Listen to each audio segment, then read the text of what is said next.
नमस्कार दोस्तों, super duper India healthy पे आपका स्वागत। हेल्थ चाहिए तो फिर सर मेहनत करनी पड़ेगी या फिर थोड़ी सी आदतें सुधारनी पड़ेंगी। अभी सुबह के 5 बज रहे हैं और हम पार्क में पहुंच चुके हैं। और देखिए, नॉर्मली लोग जो भी किसी भी जगह रहता है तो आसपास आपके पार्क ज़रूर होंगे। मान लो आप 10 लाख के घर में हैं तो जो पार्क होगा उसकी कीमत 2-3 करोड़ होगी और ज़्यादातर लोग इनका फ़ायदा नहीं उठाते हैं। जैसे ये मैंने आसन बिछा लिया है, अभी और योगी भाई आने वाले हैं। तो आज हम डिस्कस कर रहे हैं कि बाबा रामदेव का योग। देखिए, सबसे बेस्ट है, लकी है कि आप टीवी खोल के बैठ जाओ, बाबा जी 5 बजे आते हैं आस्था चैनल पे। उस जैसी तो रीस नहीं है। पंखा चलाओ, सर्दी में है तो हीटर चला के बैठो, अपना घर पे योगा करो। अब दिक्कत यहाँ फंसती है कि जो योगा है वो अपने आप में एक मेहनत वाला काम है, एक थोड़ा सा हम कहेंगे टफ़ काम है योगा करना। तो इसमें क्या होता है कि शुरू में अकेले में होता नहीं है। तो शुरुआत करने में आप 2-4 महीने किसी भी योग संस्था से जुड़ जाएं।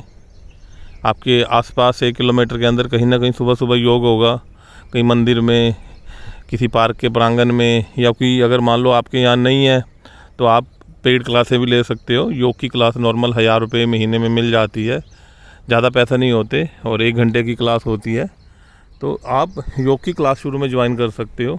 उसके बाद एक बार आपकी हैबिट डेवलप होगी तो उसके बाद फिर आप इसे अपने घर पे भी कंटिन्यू कर सकते हो। आज हम रूबी जी से बात करेंगे कि उन्होंने इंटरनेशनल योग डे से बाहर योग करना शुरू किया। रूबी जी नमस्कार। नमस्कार। सुपर डुपर इंडिया हेल्दी पे आपका स्वागत। Thank you. हाँ जी मैम, ये आप अभी जैसे पार्क में आए हैं और आपने योगा क्लास ज्वाइन की है, तो क्या प्रोसीजर रहता है और क्या बेनिफिट है, और घर पे क्यों नहीं कर रहे बाबा रामदेव जी के साथ जो 5 बजे आ जाते हैं? थोड़ा सा इस बातों पे विचार डालिए। देखिए, सबसे बड़ी बात पहले तो ओम। सबसे बड़ी बात कि जब हम ये अपने हवा, पानी, धरती, इन सब के संपर्क में आते तो हमारी बॉडी को बड़ा अच्छा लगता है। जैसा कि हम सभी जानते हैं कि हमारा जो शरीर है 5 तत्वों से मिलकर बना है: आकाश, पृथ्वी, वायु, जल और अग्नि। तो जब भी हम आकाश के, पृथ्वी के, वायु के, इन सब के संपर्क में आते हैं तो हमारी बॉडी ऑलरेडी ना और ज़्यादा उत्साहित हो जाती है। अच्छा, एक मिनट हम गिन लें पहले। ये तो आसमान हो गया जी। एक हो गया। हाँ। और आसमान में देखो, ये मैं ऐसे कैमरा घुमाया तो ये आसमान में हवा घूम रही है। हाँ जी। 2 हो गया। हाँ जी। तीसरा धरती होगी। धरती होगी। धरती के अंदर मैग्नेटिक पावर होती है जो हमें वैसे ही स्वस्थ हील करती है। 3 हो गए। अच्छा, दूसरी ये पेट में जठाग्नि होती है जो हमारा खाना पचाती है, अग्नि होगी। हाँ जी। और 5वां ये जल। जल। लो जी, जल की बोतल निकालो। देखिए, जल। जब आपको योगा करते हुए प्यास लगे तो पानी। तो ये 5 चीज़ें आपको बंद कमरे में नहीं मिल सकती। देखिए, बंद कमरे में नहीं मिल रही। देखिए, पेड़ लहरा रहे हैं। अच्छा, दूसरी बात यह कि बहुत सारे लोग ऐसे हैं जीवन में जो काफ़ी अमीर हैं, वो कभी ज़मीन पे नहीं बैठे। तो जब आप पार्क में आते हो तो देखो, पार्क में ऐसा तो नहीं बेड पे योग कराएंगे आपको या कुर्सी पे कराएंगे। ठीक है, कुछ को घुटनों की दिक्कत है तो ठीक है भाई, कुर्सी पे बैठ के कर लो। जमीन पे बैठते तो जो इसकी मैग्नेटिक पावर होती है ये हमारी बॉडी को हील करने में। जैसे सूर्य नमस्कार में एक ऐसा पोज आता है जब आपके 8 अंग धरती को टच करते हैं। अष्टभुजंग आसन में जब आप लैंड करते हो तो उसमें 8 अंग आपकी ज़मीन को टच करते हैं।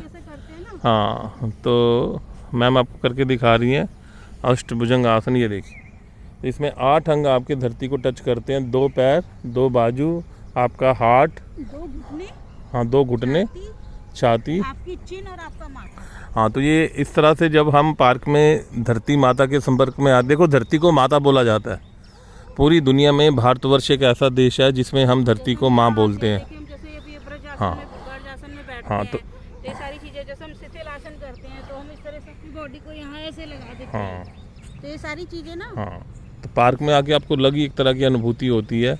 आप कहीं भी करो, मैं ये नहीं कहता पार्क में, मान लो आपके घर का खुद का बगीचा तो उसमें कर लो, आप कहीं भी करो, पर योग जरूर करो। अच्छा, बहुत सारे लोग इसमें कंफ्यूज रहते हैं। देखिए कितनी गद्दा घास है। अब इस घास पे जो हम चलते हैं नंगे पैर। हाँ जी, चल के दिखाइए। देखिए, जब हम ऐसे चलते हैं हाँ जी, नंगे पैर, हाँ जी, तो हमारी आंखों को ठंडक मिलती है और हमारी आंखों की रोशनी बढ़ती है। अच्छा, तो इस तरह से बहुत सारी चीज़ें हैं पार्क में, इसलिए आना फ़ायदेमंद है कि हम घर पर भी कर सकते हैं। नो डाउट, आजकल तो इतने चैनल्स हैं, सभी योगा सिखा भी रहे हैं, एक से एक बढ़िया नॉलेज दे रहे हैं।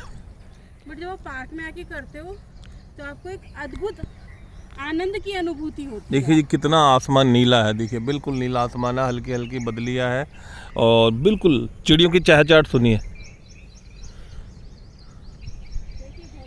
हाँ, चिड़िया चहचहा रही हैं और फूल खिले हुए हैं, बड़ा नेचुरल वातावरण है।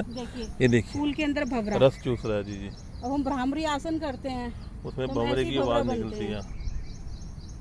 देखो जी कैसे रस चूस रहा है वो मक्खी, ये परागकण दूसरे ट्रांसमिट करती है एक से दूसरे फूल तक। भंवरे घूम रहे हैं इसके हाँ जी, ऊपर। तो मैं आपको यही कह रहा हूँ कि आपको अपने शरीर को लचीला करना है। कुछ लोग इस चीज़ में कंफ्यूज रहते हैं कि हम जिम करें या योगा करें। देखिए जब जिम करेंगे, बच्चों को नॉलेज नहीं है, जिम एक प्रोफेशन है।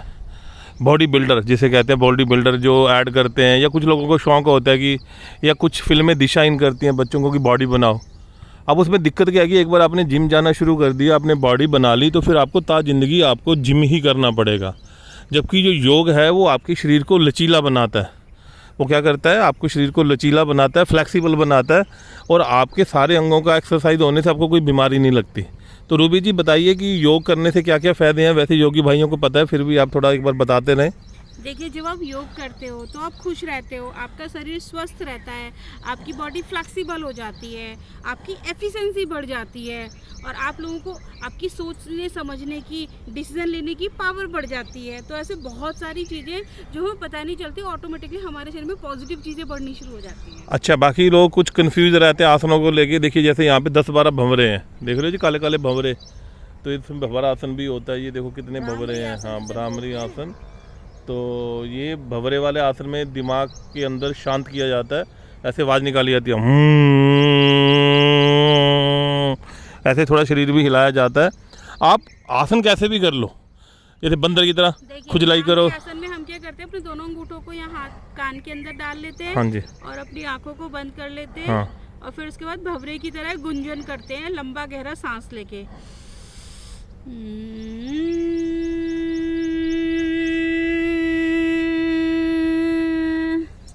हाँ, तो इससे ये होता है कि आपके जो ब्रेन के अंदर जो हमारी सेल्स हैं वो एक्टिव हो जाते हैं, और मन में नेगेटिविटी या गलत विचार नहीं आते। और जब उसके बाद जब हम अपनी आइज़ को खोलते हैं तो अपनी आंखों के अंदर, आंखों को बंद रहने पर ही जो हमें प्रकाश की प्राप्ति होती है, उसमें तो मज़ा ही आ जाता है। हाँ, बिल्कुल सही कह रहे हैं रूबी जी। बाकी ऐसा है कि ये आदतें हैं। एक बार हमारे दोस्त रहते हैं रोनी में, उमेश अग्रवाल, हम उनसे मिलने गए संडे को, तो हम गए 11 बजे, वो सो रहे थे सारे।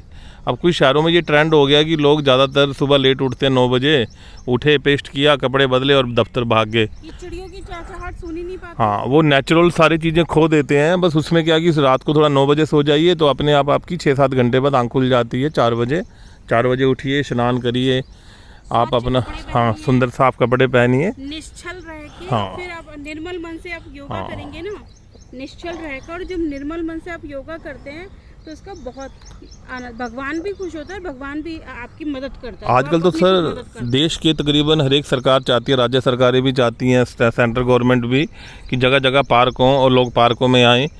अच्छे डेवलप सेक्टरों में पार्क होते हैं, पर ज़्यादातर मैंने देखा है एक पार्कों की कीमत करोड़ों रुपए में होती है, पर लोग यहाँ आते नहीं हैं, लोग सोते रहते हैं। कितना पौधारोपण करवाया, कितने हजारों करोड़ों पौधे लगाए। हाँ, वो इसीलिए लगाए कि वायुमंडल में, क्योंकि हम जो गैस छोड़ते हैं, हम छोड़ते हैं कार्बन डाइऑक्साइड, और जो पौधे हैं, पौधे के लिए खुराक है, तो हमारी फालतू गैस पौधे ले लेते हैं, और वो इसके बदले में हमें जीवन दान देते हैं, ऑक्सीजन गैस देते हैं।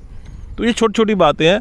दूसरा, जब आप सुबह सुबह कहीं भी आप जाते हो टहलने, या पार्क में, या बहुत सारे पौधे हों, तो उससे ये फ़ायदा रहता है कि आपकी बॉडी में बहुत ज़्यादा ऑक्सीजन पंप करती है, और ये भी एक तरह से बहुत अच्छी बात है कि आपको खूब सारी ऑक्सीजन मिलती है।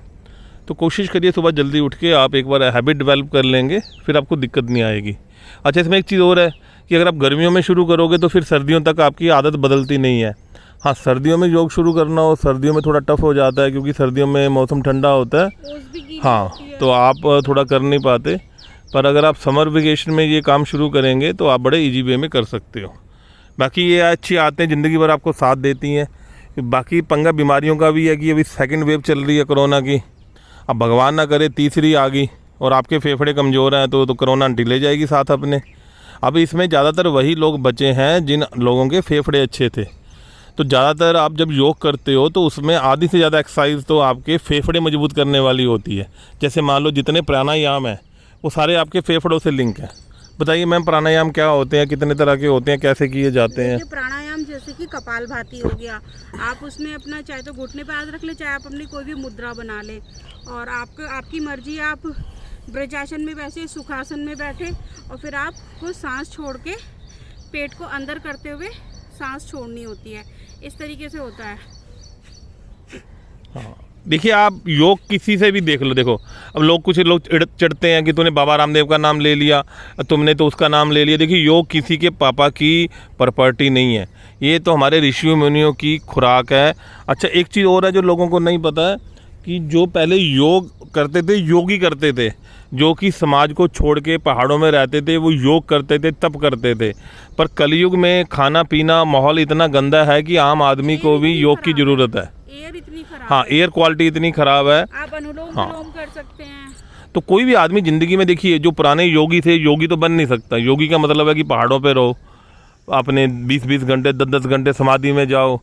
अब वो योगी बनना तो मुश्किल है, पर आप योगी की कॉपी कर लो या थोड़ा सा डुप्लीकेट योगी बन जाओ 1 घंटे के लिए, कि उतनी चीज़ें कर लो कि आपका शरीर ठीक रहे और आपका लंबे समय तक साथ दे। क्योंकि ये जो योग क्रिया है, ये एक्चुअली में ये हमारे योगियों से, ऋषि मुनियों से आई है, जो पहाड़ों में रहते थे, ऊंचे पर्वतों में, गुफाओं के अंदर छिपके रहते थे और लोगों से मिलते भी नहीं थे। आप देखा होगा कभी जब कुंभ का मेला लगता है तो वहाँ पे योगी आते हैं, उनकी लंबी लंबी दाढ़ी होती हैं, कईयों के लंबे लंबे नाखून होते हैं, वो तप करते हैं। तप मतलब योग करते हैं। योग का मतलब ये नहीं कि हाथ पैर हिला लिए। तो ये छोटी छोटी बातें हैं जिनका आप ध्यान रखिए, और कोशिश करें जब भी पार्क में आएँ तो ओडोमॉस ले आएँ, कई बार मच्छर होते हैं, काट देते हैं, तो छोटी छोटी चीज़ों का ध्यान रखिए। चलो जी, हमारे योगी भाई आ रहे हैं जी, हम सेवा शुरू करते हैं। ऐसे ही प्यार बनाए रखें और देखते रहें सुपर डुपर इंडिया हेल्दी। जय हिंद, जय भारत, नमस्कार।